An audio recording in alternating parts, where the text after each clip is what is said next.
Assalamualaikum warahmatullahi wabarakatuh. Perkenalkan, kami dari kelompok 1 yang beranggotakan saya sendiri, Aldifatyani Dova, dengan NIM 43200071. Terus ada rekan saya, Irfa Febriani dengan NIM 4321005. Ada Muhammad Syarul Arifin dengan NIM 4321010. Dan ada Muhadiroh dengan NIM 4321013. Dan ada Lia Olivia Zara dengan NIM 4321014. Untuk materi yang pertama akan dibacakan oleh saya sendiri. Pernyataan standar akuntansi keuangan 104 memiliki tujuan untuk mengatur pengakuan, pengukuran, penyajian, dan pengungkapan transaksi istisna.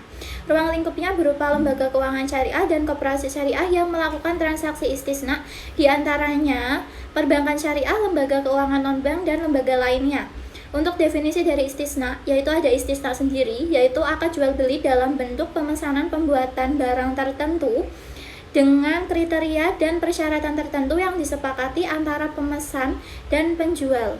Terus, ada istisna paralel, yaitu suatu bentuk akad istisna antara pemesan dan penjual. Kemudian, untuk memenuhi kewajibannya kepada mustasni, penjual memerlukan pihak lain sebagai syani.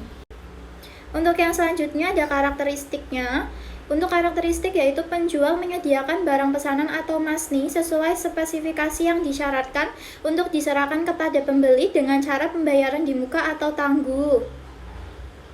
Spesifikasi dan harga barang pesanan yang disepakati oleh pembeli dan penjual tidak dapat berubah selama jangka waktu akad. Barang pesanan harus memenuhi kriteria, memerlukan proses pembuatan setelah akad disepakati sesuai dengan spesifikasi pemesan atau custom, bukan produk massal, dan harus diketahui karakteristiknya secara umum meliputi jenis, spesifikasi teknis, kualitas, dan kuantitas. Selanjutnya, pengakuan dan pengukuran akuntansi untuk penjual, penyatuan, dan segmentasi akad.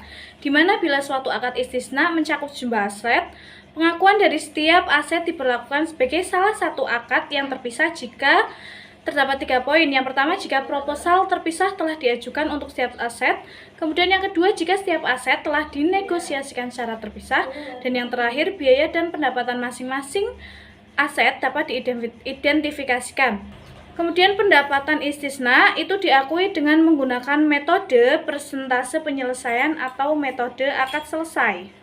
Jika metode persentase penyelesaian digunakan, ada 3 poin digunakan pada bagian nilai akad yang sebanding dengan pekerjaan yang telah diselesaikan dalam periode tersebut. Poin kedua, digunakan bagian margin keuntungan istisna yang diakui selama periode pelaporan ditambahkan kepada aset istisna. Dan poin terakhir, pada akhir periode itu harga pokok istisna diakui sebesar biaya istisna yang telah dikeluarkan sampai dengan periode tersebut.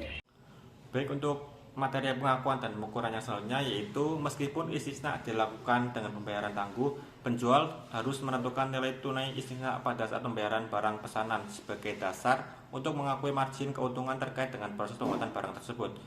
Selanjutnya, tagihan setiap termin kepada pembeli diakui sebagai piutang istisna dan termin istisna. Nah, penagihan termin yang dilakukan oleh penjual dalam transaksi istisna dilakukan sesuai dengan kesepakatan dalam akad dan tidak selalu dengan persentase penyelesaian pembuatan barang pesanan.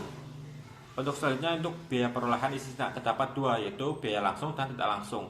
Biaya istisna terdiri dari biaya perolehan barang dengan pesanan sebesar tagihan produsen atau kontraktor kepada entitas. Yang kedua yaitu biaya tidak langsung, dan yang biaya ketiga adalah semua biaya akibat produsen atau kontraktor tidak dapat memenuhi kewajibannya. Penyelesaian awal jika pembeli melakukan pembayaran sebelum tanggal jatuh tempo dan penjual memberikan potongan. Terdapat perubahan pesanan dan tagihan tambahan. Yang pertama, nilai dan biaya akibat perubahan pesanan yang disepakati oleh penjual dan pembeli ditambahkan kepada pendanaan atau ditambahkan kepada pendapatan istisna dan biaya dari istisna. Yang kedua, jika kondisi pengenaan setiap tagihan tambahan yang dipersyaratkan dipenuhi, maka jumlah biaya setiap tagihan tambahan akan menambah biaya dari istisna.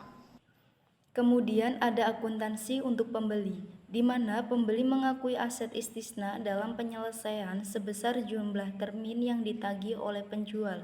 dan sekaligus mengakui utang istisna kepada penjual, di mana beban istisna tangguhan diamortisasi secara proporsional sesuai dengan porsi pelunasan utang istisna. Kemudian ada penyajian untuk penjual dan pembeli, di mana penyajiannya yang pertama, penjual menyajikan dalam laporan keuangan halal. Kemudian yang kedua, pembeli menyajikan dalam laporan halal. Kemudian juga ada pengungkapan untuk penjual dan pembeli, di mana pengungkapannya sendiri itu yang pertama, penjual mengungkapkan transaksi istisna dalam laporan keuangan, tetapi tidak terbatas, di antaranya pada metode akuntansi yang digunakan pada saat pengukuran pendapatan dan keuntungan kontrak istisna. Kemudian metode yang digunakan dalam penentuan persentasi penyelesaian kontrak berjalan, serta ada rincian piutang istisna berdasarkan jumlah, jangka waktu, dan kualitas piutang. Nah, pengungkapan tersebut sesuai dengan PSAK 101 tentang penyajian laporan keuangan syariah. Kemudian yang kedua ada pembeli mengungkapkan transaksi istisna dalam laporan keuangan tetapi tidak terbatas pada rincian utang istisna berdasarkan jumlah dan jangka waktu, dan pengungkapan tersebut yang diperlukan sesuai dengan PSAK 101 yaitu tentang penyajian laporan keuangan syariah. Untuk materi selanjutnya yaitu ketentuan transisi, berlaku untuk transaksi istisna yang terjadi setelah tanggal efektif untuk meningkatkan daya banding laporan keuangan. Perusahaan didorong untuk menerapkan hal ini secara retrospektif. Kemudian tanggal efektif berlaku untuk penyusunan dan penyajian laporan keuangan yang dimulai pada atau setelah tanggal 1 Januari 2008. Dan entitas menyesuaikan definisi nilai wajar untuk tahun buku yang dimulai pada atau setelah tanggal 1 Januari 2017. Kemudian ada penarikan. Ini yaitu menggantikan PSAK 59 yaitu tentang akuntansi perbankan syariah. Kemudian slide selanjutnya yaitu skema akuntansi istisna. Ini ada skema sederhana mengenai akuntansi istisna yaitu yang pertama, memesan barang kepada produsen, yang kedua terjadi akad istisna, dan yang ketiga pemesan membayar ke produsen. Kemudian yang keempat, produsen memproduksi barang, kemudian barang yang diproduksi dikirimkan ke pemesan tersebut. Demikian pemaparan dari kami. Sekian, terima kasih. Wassalamualaikum warahmatullahi wabarakatuh.